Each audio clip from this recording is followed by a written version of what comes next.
Welcome back to our live stream. We just want to wish everyone a happy Pi Day.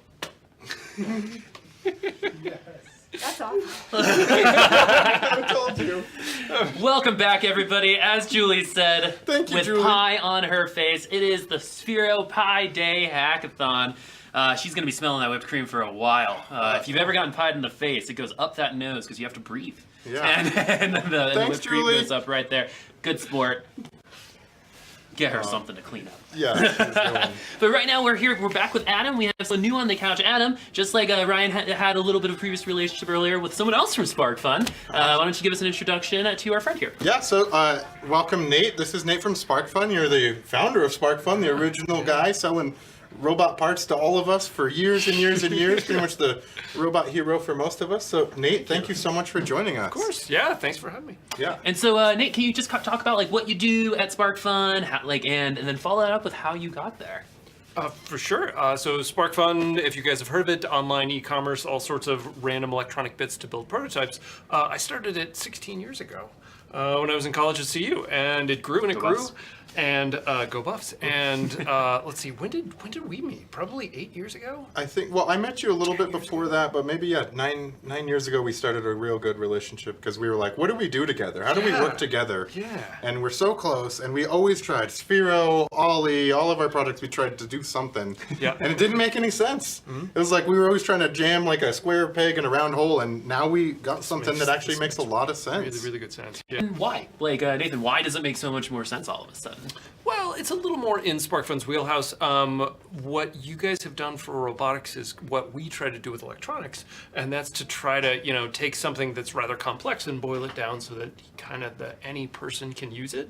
And as it goes with encoders and IMUs and all these control systems, I know the rover has a lot of that built in, so you can kind of dig down into it if you want, or if you just want the thing to move, it does. And so it's very similar to Sparkfun, where if you want to dig down into the library that controls the humidity sensor, you can, or if you just need the humidity, it'll give you that too. So I think it's not a similar business model as much as it's a similar mentality. Yeah, it's always been our mentality to have an SDK for our products. But one of the big things about Rover was, like you're saying, we let people dig as deep as they want. The API, if you want to get like raw accelerometer in the X-axis or whatever, you can get that. It looks wild, right? But all that work that we did to make this, Kalman filters, PID loops, all the batteries and encoders and get everything right, and all of that stuff was stuff I've done at least 50 times here, and I'm done. I'm done doing that. I want to do the fun part. And we were talking about how adding a Raspberry Pi and a camera, or like a Raspberry Pi and a camera and a little Nerf gun or something, now that's the fun part. Open CV, tracking people, just tell the robot to go 5 feet more or whatever. That's the part I want it to just do. The fun part is like, all those missions. It reminds me of, for years, I would not use Arduino. And I was like, Arduino is just another serial bootloader on a dev board. I don't need this, I don't need this. And then I found myself bringing up a board for the nth time, trying to get the bits right to make the serial port work, right? And it was just like, well, okay, I know I did this before and I always struggle with this. Wait a second, Arduino just has the serial.begin thing. Oh, it just works. Oh, that's why this is nice. So I think you're hitting a similar thing with Rover, where, I know I can do encoders and I know I can do the interrupts and all this stuff, but if I just need to go from point A to point B, it does that really well. Yeah, and we keep saying the mission. It's because a lot of times in prototyping for us, our mission is to like make a Lightning McQueen or make like a home robot or some kind of like fancy thing. We don't care as much about the locomotion right now. Like the prototype when we usually make a prototype, we don't care what this looks like. We just want to get all the features in. I want to be able to talk to this thing or whatever the case may be. And so we just, found ourselves on the nth time, same idea here, building encoders and like writing that same firmware and writing everything again to have the right API so we can talk to it. And it actually came out of this thing we call Sphero Product Accelerator. So at Sphero, we let everybody just pitch ideas. So so it's called Spa Week. And on Spa Week, we actually get kind of crazy. We make it about Game of Thrones or Harry Potter. And it sounds kind of crazy, but everybody in the company, it doesn't matter what you're doing here. You can pitch an idea. So I want to make a Sphero Mini. That was actually one of my ideas for one of the spa weeks. I was like, let's make them really small because that's fun. This actually came out of a spa week with a couple of the engineers saying, we keep using this thing. We are using this constantly. This one that we keep making that we called Pug. Like, why do we not make this for everybody? And so that's actually where we continue to spawn this thing out of. Nice. Cool. So something that you guys touched on is like what you guys like to do for fun. So in this kind of realm, right? Like in terms of getting your hands dirty, programming. Like, what's the most fun for you? Like, what kind of like just kind of like feeds that that instinct for you? I drive my wife crazy because what I do at work is what I love to do at home. All good husbands do. Yeah, and it's fun because I enjoy laying out boards. For me, it's the blue sky. So if a company has already played with a sensor or designed a whatever, it's neat. I'm just going to use their stuff. But what really makes me tick is when I'm playing with something new.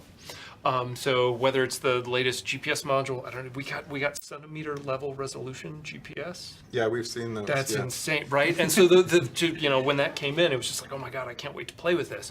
So I get really jazzed, and in my free time, I'm always playing with new stuff. So that's the middle of the spectrum. The other end of the spectrum is like woodworking or doing Halloween costumes that blink like crazy. Halloween costumes, huh? Yeah, it's always a big one. Well, maybe you can use one of your products in one of them, right? Oh, we've done a few with Sparkfun. Like what? Like what? I'm super interested in that. But it was a few years ago. We had an operational crosswalk, and so we dressed up as stoplights. Awesome. And then we had a wireless connection between them so that you could communicate and do all this stuff. It was actually so bright that people couldn't look at us, so we had to turn on the brightness. Well, I love just like the applications that people think of in terms of technology that are creative like that, are design oriented too. And so we talked about what's fun, but like, what are some challenges that you kind of came upon in developing not just your love of this, but founding your own company as well? Oh, well, I'm sure you've hit all sorts of fun stuff along the way. There is no book. There is no class. There's nothing that they can teach you in college or anywhere else about how to run a business. And so, I don't know. You've got a CEO now. Yeah, we always had a CEO. Did you? Okay. So that was like our difference between us, I think. A little bit, yeah. When we first started, we saw that we were great at making robots and terrible at running other people. Doing businessy things. Like businessy stuff. And so mentorship was the number one thing that helped us as a great CEO and a COO and people who could just mentor you. That was a big part. I mean, I know you kind of went at it alone for a long time. I did for like 14 years. We hired a CEO 2.5 years ago, and he does a fabulous job. And now I'm just left building stuff. I'm curious as to why it took so long. That's a really interesting question. In the beginning, another difference between us is Sparkfun was bootstrapped. So first of all, we didn't have the money. So you couldn't, it was just me in the basement shipping stuff. And so I couldn't hire a CEO to help with that. But after like 10 years, it became obvious that the business has grown to the point where it made sense to hire time to bring a CEO. some people in. Definitely. Well, that's awesome. That's like one of those that's one of those great changes, right? Absolutely. I'm happier. I think the people at Sparkfun are happier. And similarly, you knew from the beginning that's, we should be engineering stuff. We should not be trying to do some of the business side of things. So everybody's, it's much better this way. Right. It certainly is a different thing, though, because when we venture fund, it was clear, like, you better spend this money in 6 months. And we're like, I don't know how to spend that kind of money. We better get somebody who knows how to spend money. That was one of the things, we didn't know how, because we grew up in this very, like, we'll, like, save cents and, very careful with the money. And you have to be careful, but you have to actually spend it. That's one of the things, venture funding, we didn't even see coming. We're like, no, this $1 million will last us pretty much the rest of our lives. We'll have a company forever, right? It was gone like in a week, and you're like, oh man, we had to raise more money. So yeah. Well, let's kind of like dive deeper into that in terms of you guys both founded your own companies, right? What you said there is no book, but what is something that you felt that you kind of like afterward you're like should have known that, right? So you can tell some of the people at home who might not know. Great question. Of all, how many lessons have we learned over the years? Probably thousands, right? Yeah. I don't know. I'm trying to think of one. I think user testing is one of my big ones that, like, especially that's why we're doing this hackathon and we're doing the Kickstarter. Was we've had a point in our lives where we like that is amazing, and we were in a bubble. Yeah. We are like in a bubble here in Boulder. We're in a bubble in this company. We're in a bubble, and this is amazing. What a great price! And you put it out there, and we should have really done a lot more testing like this. Like Kickstarter is cool because people are putting their money up. So if they have that, it gives us motivation too. You see it, and they're like, people are putting their real money up. Like, let's make sure these features are in there, like we said. And I really like that because also they'll give you feedback of like either that's not good enough, or I don't want that, or this is unnecessary, and you can just get great feedback from user testing that I think that we just didn't do it at the very beginning like we do now. There was so many lessons we learned along the way. Mundane businessy things like cash flow and boring inventory, and but all kind of painful moments. I'm trying to think. The thing that surprised me most was the customer comments when you release a good product. And for me, it's the greatest satisfaction is when a product is used in something big, like beautiful. If we're a very small part of a very large, I don't know, exhibit or project, or just playing a small piece in an amazing Kickstarter, that really gets me jazzed. So yeah, to me it's all about the customer and ultimately what they do with the product, not necessarily the product itself. Cool. And like in terms of learning, the learning process through that obviously took a lot of time, right? There are a lot of decisions that you probably made in the back that were like, I probably could have made a different decision, but at least we're here now, right? A theme that we've had all day today is how sometimes we fail, and quitting when you fail is not what you should do, right? And you should let it motivate you. And so to close things out, I asked Adam this earlier today. What's a failure that you had that really helped you get, There's so many blog posts. There was a speaking of Kickstarters, we did a Kickstarter called Microview. So it's a little, whatever it was, 2-inch. I have a bunch of those little guys. Do they bootload? I do have. Excellent. So we had a Kickstarter. I think we sold like 3,000 or 4,000. So it was excellent, wildly successful. And so we start building these things. We build the first 1,000, we ship them out, everything's good. And then down in production, we tweaked the test jig to run a little bit faster. Well, when they did that, they neglected to include the bootloader. So we programmed all of these units, but once they got to the end customer, they were basically unusable. So what do? You cop to it. You do a big blog post and just say, we screwed up. We'll be shipping out 2,000 replacement units. Sorry for the delay. We're really, really sorry about that. And it was a huge, painful moment. But at the same time, we learned a lot of lessons from it. Yeah, we learn mostly from our mistakes, right? If we're always successful, then are we really learning anything other than, I guess, being successful, right? There's so much other soft skills involved in our lives that I think are so important. What you guys are talking about and really highlighting right now and working together. And so my last question is, how do you guys know each other?